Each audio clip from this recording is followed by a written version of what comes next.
జుట్టుని ఆరోగ్యంగా పెరిగేలా చేయడంతో పాటు మృదుత్వాన్ని అందిస్తుంది కలబంద. అందుకే జుట్టు సంరక్షణ విషయంలో కలబందను వాడతానని అంటోంది నటి రెజినా కసాండ్రా. అనడమే కాదు, కలబందని ఎలా వాడుతుందో కూడా వివరిస్తోంది.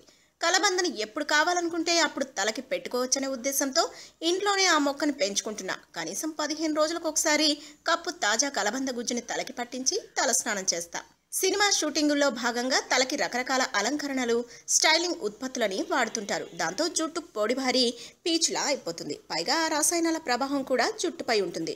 ఒకవేళ అవి వాడితే తలస్నానం చేయడానికి ముందు కలబంద గుజ్జులో కాస్త కొబ్బరి నూనె కలిపి తలకు పట్టిస్తా. అరగంట ఆగి కలబంద సుగుణాలున్న షాంపూతో తలస్నానం చేస్తాను అంటోంది రెజినా. ఇంకా జుట్టు విపరీతంగా రాలిపోతుందా? అరకప్పు కలబంద గుజ్జులో కొద్దిగా షీకాయ పొడి, పావు కప్పు పెరుగు వేసుకొని బాగా కలిపి తలకు పూతలా పెట్టుకోవాలి. అరగంట అయ్యాక గోరువెచ్చని నీళ్లతో తలస్నానం చేయాలి. దానివల్ల జుట్టు రాలడం తగ్గడమే కాదు, పట్టులా మృదువుగా అనిపిస్తుంది.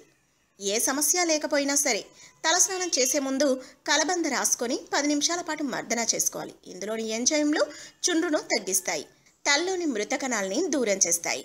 If you like the video, please like us and subscribe Tollywood Nagar.